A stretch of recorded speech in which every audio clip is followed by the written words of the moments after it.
Oh, sugar honey iced tea. It's the EAC Show. Good day, ladies and gents. I'm Emilio A. Colon. And I am Marcus Mack, and this is the EAC Show, episode 45. Reporting to you Coming live to from you sunny from... South Florida.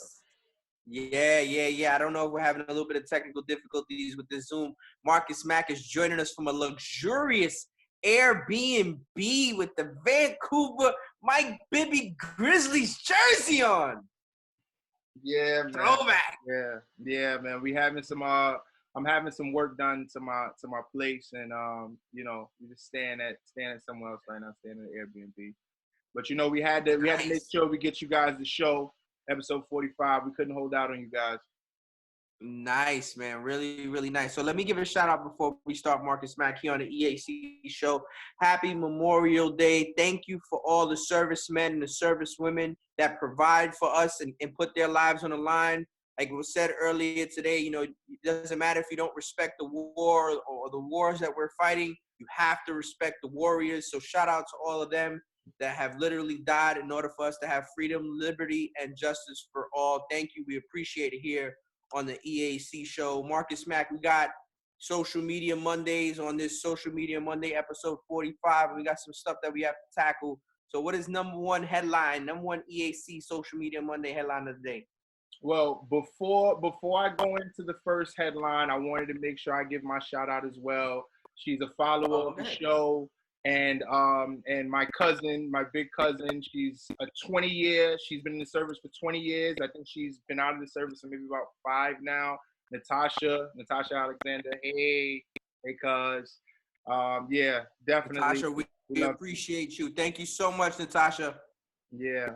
So the first thing we're going to talk about is just something just from over the weekend. Tiger Woods and Tom Brady. You see, Tom Brady was hitting bricks out of the grass this weekend. Mm-hmm. Tom Brady was definitely digging holes on the golf course this weekend. So we had the match for charity, which featured Tiger Woods and Peyton Manning versus Phil Mickelson and Tom Brady up in Hope Sound, Florida. And we always say on the show, sunny South Florida, but we just do that to be positive, Marcus Mack, because not for nothing, it was pouring during this match. Like the weather was so bad. The weather was awful. And what a lot of people don't know about Florida, we love it here in Florida. I'm originally from Brooklyn, New York, but we love it here in sunny South Florida. And what people do not know is that the weather here is bipolar. It would be raining on one street, and it would be sunny South Florida on another street. And just so happened this weekend for that golf match, it was pouring. Basically, the weather is just described as a Latin Spanish woman in Miami. It's just bipolar. That's the weather here in Florida. That's just the way it goes. Now, Tiger Woods and Peyton Manning got off to a really good start in the beginning, Marcus Mack. For those that didn't watch, they got off to a 3-shot lead. Then all of a sudden, Phil and Tom started to make some headway. Marcus, I know I sent it to you where Charles Barkley was talking a little bit of smack talk to Tom Brady because he was playing so Charles bad. Feels like he hit take him. He feels like he can take him anytime. He said, hey, listen, Tom, line it up. I can take you. But I did listen, man. Watching Tom Brady's performance out there, I was actually amazed because Tom Brady he's a hell of an athlete. But that golf club, just leave it home, Tom. Just leave it home, man. You know what? Not for nothing, Marcus Mack. Peyton Manning actually played okay. Like he hit a couple balls that was into the woods or whatever it may be, but he held his own. Yeah. But I really want to focus more on Tom Brady because I want to know what is Tom Brady doing out there. Those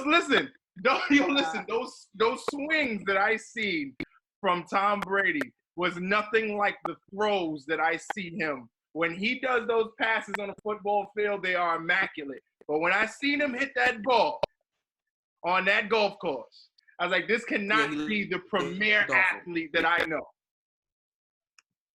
Nah, he looked completely and utterly awful. But you know what? He was bragging about he still got Super Bowl rings to win, so he was focused on football and stuff like that. That's whatever. That, you know what I mean? Thank you. They raised That's the go-to. That's the go-to. Oh, I lost because I'm thinking about other stuff. Yeah. That's the excuse. That's the excuse he came up with. Yeah. So they did raise Marcus Mack COVID-19 relief fund money. They did raise $20 million for the COVID relief.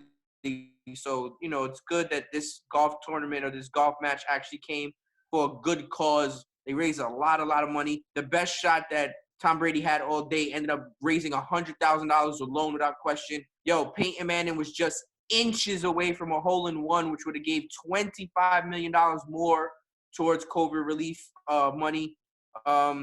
Phil Nicholson was really good, and Tiger was just Tiger, man. He had on his red shirt. No one beats Tiger when he has on the red on Sunday. It's very rare. It's like his signature, Marcus Mack. I really did enjoy it. It was extremely entertaining. But the best part about it, Marcus Mack, was when Justin Thomas told Charles Barkley that he thought his fat ass can't even dunk a basketball right now. And Yeah. Charles decided to go the PR route and say, hey, I'm going to call HR on you. You can't bully me on live TV. You can't call me a fat ass. That's bullying. Yeah, man. Yeah. The funny thing, man, a lot of these, like the older athletes, they act, surprisingly enough, these guys really can still play. They really can still play. Absolutely, without question. I really did enjoy the match. It was really nice. I hope they put it together again. Maybe add a couple other different people. If Michael Jordan, I mean, the relationship with Tiger Woods and Michael Jordan isn't really good like it used to be. But if Michael Jordan was there instead of one of those guys, it would have been so many people would have watched. It would have been crazy. Yeah. It'd have been 100 times better. Yeah, I could definitely go for that. All right. So let's tackle topic number 2. The next topic is well, as everybody knows, the final draft for one of the drafts, I believe it was the 5th pick for the Miami Dolphins. Oh, Tua? Yes. So that was a very emotional moment, I guess, not just for Tua, but for Roger Goodell as well, and the owner of the Miami Dolphins, to make that announcement. They're saying that, you know, Tua being over there in Miami, it'll definitely bring a whole lot of energy to the Miami franchise, to the Dolphins franchise, and I agree with him. Absolutely. Tua has a lot of weight on his shoulders right now. The Miami Dolphins haven't had a franchise quarterback since Dan Marino, and that was many years ago. They're hoping Tua will be that franchise quarterback. And Marcus Mack, Tua is everything you want. Tua is the kid that if you have a daughter, he comes knocking on your daughter, asks your daughter out, take her to the prom, whatever it may be. You're like, absolutely, go ahead, go. Like, enjoy yourself, have a good time. Tua's going to make sure she's back before her curfew and not going to go to the after party. He's going to drive safely and responsibly. That's what Tua Tagovailoa is. He is that frame. He's Tim Tebow just from Hawaii. Yo, that's basically what he is. Yo, can you imagine your daughter telling you she's going on a date and you tell her no? And then she says, but Dad, and you say no. And then you say, well, he's going to come over to introduce himself. Well, I don't want to meet him. And then you open the door and it's Tua. Like, you let her go on the date. Go ahead. Why didn't you tell me? Why didn't you tell me? You're going to be like, Janaya, of course, absolutely. You want some money? You need some money? Come on in, son. Come on in. Yeah. Tua has that kind of vibe, Marcus Mack. And I'll be honest with you, Marcus. I mean, I've known athletes, celebrities for a very long time. I rarely ever ask for a picture with any of them. Picture, autograph, anything. I just keep it copacetic. The relationship that we have is more important than autograph. You know, they take pictures with my kids, but pictures with me. When I met Tim Tebow, the aura that this man has is, in my opinion, the same aura that Tua Tagovailoa has. I don't know what it is. I don't know whether it's because they're Christ-fearing men. That aura is just ridiculous, Marcus Mack. And you know what? I'll tell you what. I don't want to make the comparison to Jordan, But what I will say is this. With Jordan coming into his situation with the Chicago Bulls, his intention was to change the way the world viewed Chicago, right?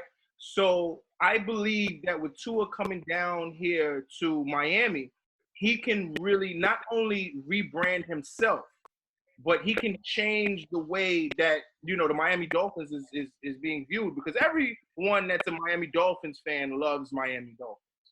But everyone else is like Miami. I think their record was like the worst. The second worst last season. Yes. Marcus Mack, you said it perfectly. The way you just put it is you said it perfectly.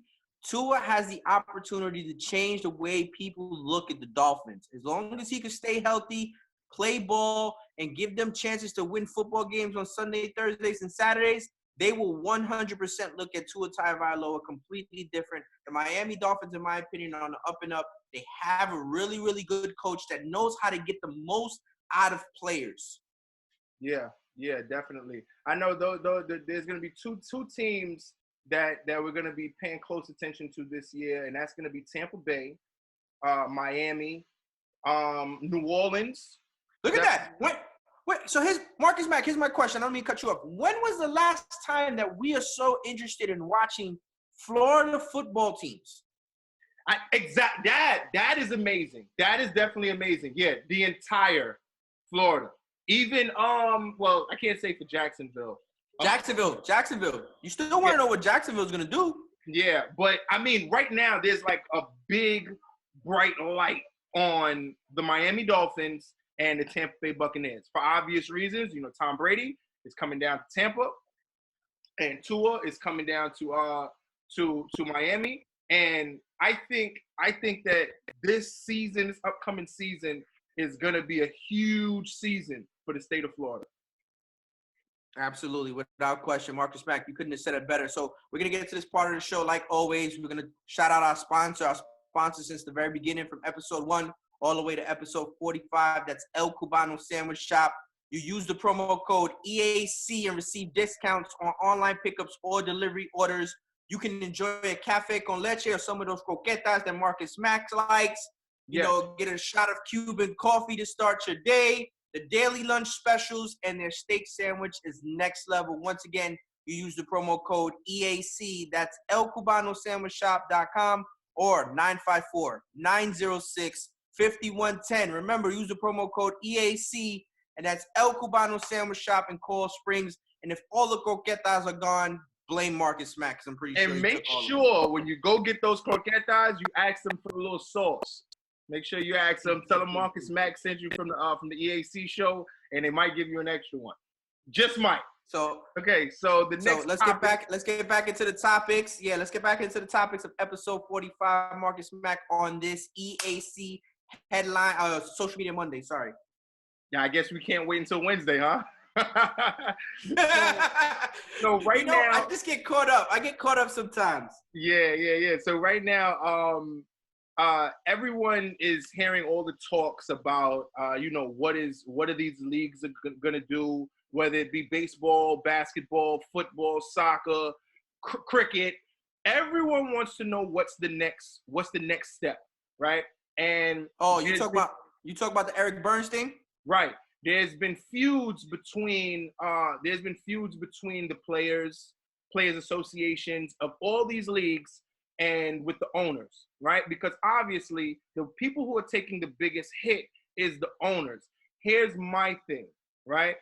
The people that's taking the biggest hit as far as money is the owners, but the people that are taking the biggest risk if we bring back the sports is the players. So Eric Byrnes, a former baseball superstar, he got online and pretty much said, hey, listen, nobody wants to hear arguing between these millionaires and these billionaires about what's going to happen. What's most important. Say those two again. No one wants to hear what? No one wants to hear bickering between millionaires and billionaires. What's most important is the safety of the players, and as well, what's most important, the safety of the viewers, right? And the safety of the fans. So we want to get you guys quality product put together So, you guys can enjoy the sports and everyone remains safe. But the thing is that these players do not want to take a 50-50 cut. They do not want, especially in baseball. So Marcus Mack, I will always 100% side with the players. And I'm going to tell you why. I'm not an owner, so I can't speak from that perspective. I'm more relatable to the players than I am to the owners. Maybe eventually when I get in that owner's seat, maybe I can have a little bit more saying of, you know what, let's try to see in the middle 50-50 because I can see where the players is coming from. And now that I'm an owner, I have a different perspective on how it looks. But in this general sense, I am for the players because the players are the ones that provide the product. The owner isn't swinging the bat. The owner isn't throwing out a pitch. The owner isn't sitting there taking a pop fly or a ground out or catching the ball in foul territory. It's not happening without the players. You need the players 100% comfortable to give you 100% max effort while they're playing, to my opinion, the best sport on the planet. Well, here's my thing. I definitely agree with you, Emilio.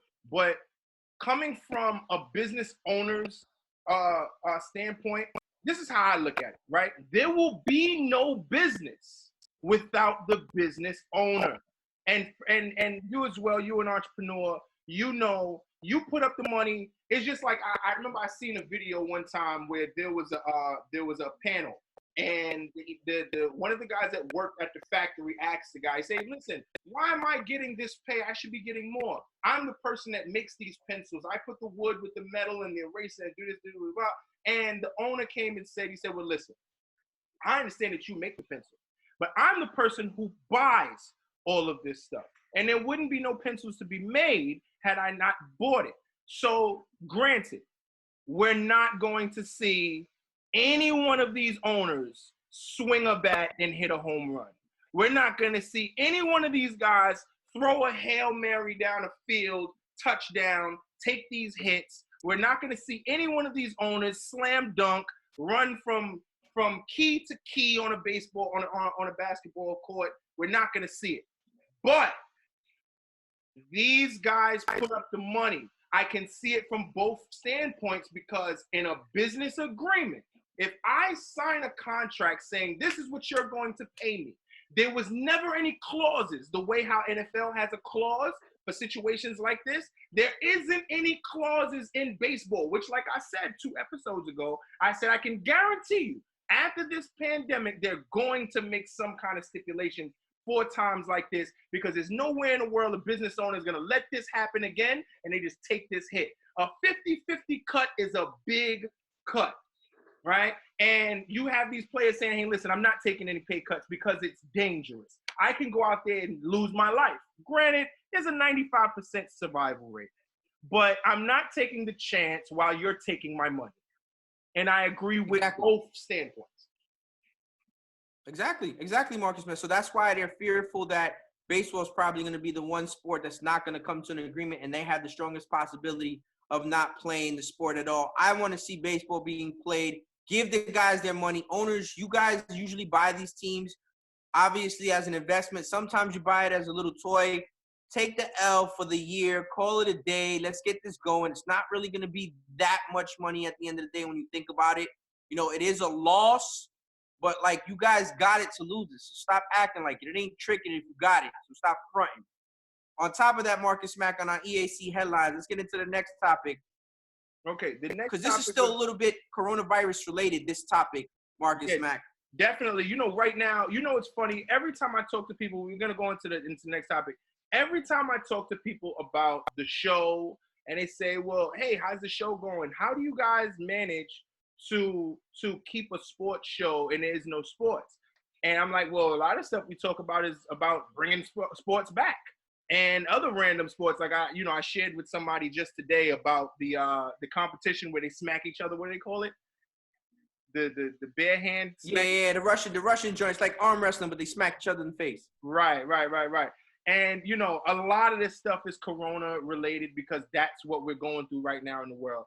And what pretty much what the people who make these rules and they make these laws, pretty much what they're saying, there's gonna have to be a few things that the owners and everyone who's responsible for these games, they're going to have to follow these guidelines. And there's supposed to be 5 guidelines, which is to be divide the facilities into 3 zones. That's one rule, right? 3 zones, meaning there will be an outside zone, a middle zone, and an inner zone. So the outside zone would be like where everybody is at outside, and then the middle area will be the entrance, and the inside area will be inside where everybody congregates. Obviously, that is where the direct contact can occur, and that's where there's a lot of danger. The second one is test everybody every day. Now, I don't know how this is going to work. I have never seen a situation where you walk into an arena. I mean, I don't know. I could be wrong, but I don't think they even have tests like that where it's just like a disposable test where you just test everyone walking in the building. Do they? Well, Marcus Mack, I don't want to cut you off before you get to part 3. But when it comes to testing everybody every day, the testing has more to do with temperature than anything else. So what they're going to end up doing is they're going to end up shooting you with those infrared thermometers. And if your temperature exceeds a certain amount of temperature, then they're going to move you to the side and they're going to do further testing. So that's what they're not telling everybody. They're not telling everybody that basically what they're going to end up doing is they're testing, quote unquote, in the beginning is just going to be infrared temperature checks. And then if you, for some reason, show any symptoms or if your temperature rises to a certain amount, they're going to move you off to the side and you're going to go for additional testing because not everyone is being tested every day. So go ahead and get to part 3, Marcus Mack. Okay. Just so we clear with that part as far as testing everybody, they're saying they're going to test them on the outside zone or in the middle zone. In order to enter the inner zone, you have to be tested. Gather intel. The third thing is gather daily intel on all participants. All participants meaning the players. Data collection. Yes. And the fourth one is athletes must change how, and I thought this part was humorous. Athletes must change the way they interact. So there will be no high fives. There will be no slapping on the ass. There will be no hugs. There will be no, when they come out and they do the handshakes, they do that.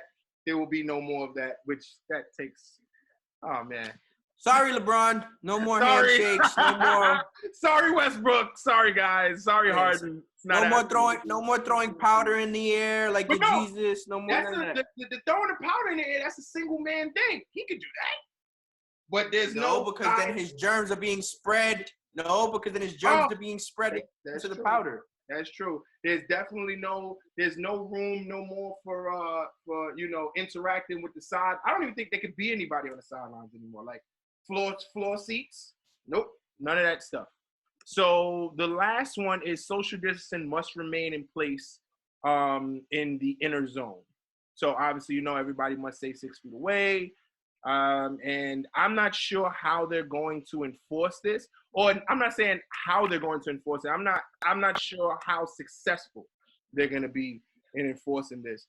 And everyone is at danger. You hear the baseball players screaming it right now because they're in negotiations about their checks. And we got situations like Patrick Ewing. He just got tested positive for COVID-19. Right now he's coaching Georgetown University men's basketball team. And, his words exactly was, this is very serious and should not be taken lightly.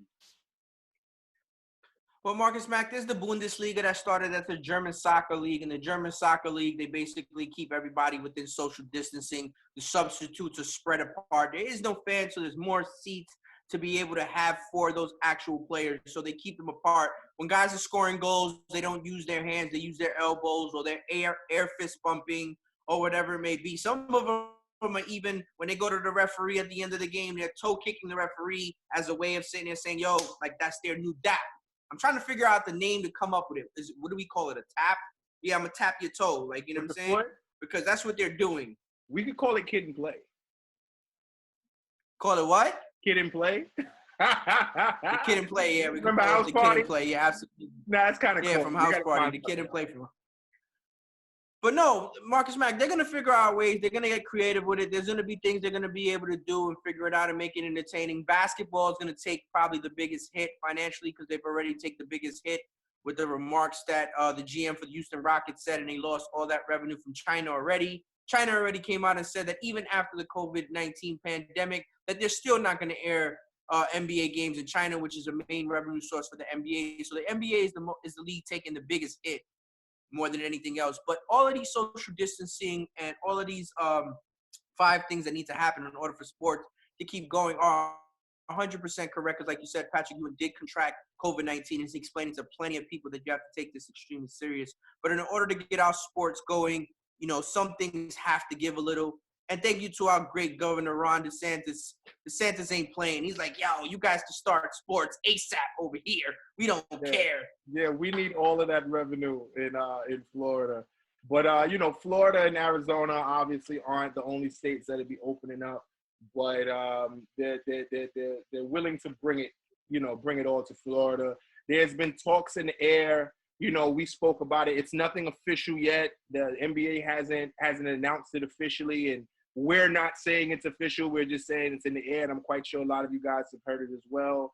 That there's supposed to be talks of the NBA partnering with Disney, and they'll be bringing the games down to Orlando for the NBA. They can't go nowhere else. Disney's their biggest sponsor. They have to go to Disney. And someone's like, it's a must. Like, you can't go anywhere else. And that's why Ron DeSantis, our great governor, said, bring these teams here, damn it. Yeah, I'm quite sure there'll be a lot of fans that will really love that, you know, for them to finish the 1920, the 2019-2020 season, wrap it up. So, you know, people could have something to look at. But because I hear it all the time and we talk about it all the time, man, I can't wait for sports to come back on. But, you know, I've expressed this before. I really think they really should just wait until next season and just do it like that. But, you know, however they play it. Marcus Mack, I need something to bet on, so forget that. I need something to bet on, so forget that. I guess we'll be, if all else fails, we got the Russian face slaps. Russian face slaps. Give me a line on Russian face slaps. I'll bet on that. Marcus Mack, let's get into our last Social Media Monday headline. And for all you that don't know, on this show, we are Team Tyson all the way. Team Tyson, right? So this will be the first time, ladies and gentlemen, all the viewers of the EAC show, this will be the first time I ever say it. I think this guy might be able to take Tyson. I think the last time Tyson had a fight was in 2005. There was an offer from Tyson's people to Tito Ortiz, which is a UFC fighter, MMA fighter, for him to, you know, fight him in this upcoming match, charity match. Here's my thing, right? Tito Ortiz is 45.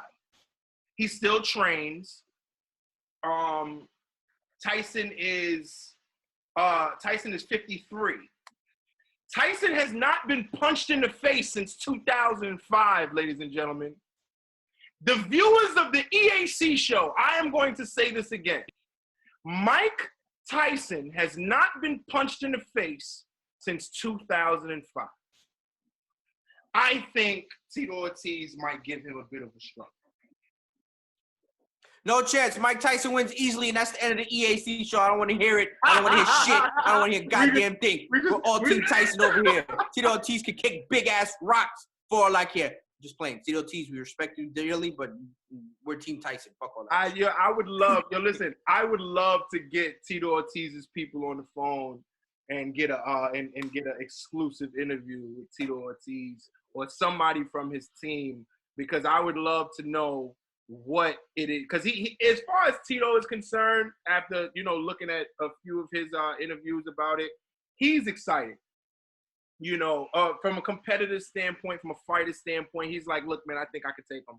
Which, you know, with everything presented, he could give him a bit of a struggle. But like I said, it's Team Tyson. So, you know, he could give him a struggle, but it's Tyson. He eats your children. Your children. All praise due to the Most High. Yo, Marcus Mack, I think I'm gonna make a T-shirt that has Mike Tyson Punch-Out's silhouette on it and sell it, and just put T. Tyson underneath it. Real talk. I don't even care if he sues the EAC show. Let him sue us, and then we'll just split the profits with him. I don't give a damn. Yeah, yo, just for the record, that would be great. That would be great for the headlines. I can't wait to talk about that. Tyson sues the EAC show. I'm here for it. Hey, I'm here for it too, sir. So this is going to conclude episode 45, Michael Jordan's second number, his baseball number episode. I'm Emilio A. Colon. That is Marcus Mack. Make sure you click like, subscribe. Yo, like literally join us on all social media platforms. Leave a comment. We appreciate the engagement. And make sure you check us out, episode 46. Marcus Mack, appreciate you, buddy. Take care. All right, anytime. Oh, sugar honey iced tea. It's the EAC show.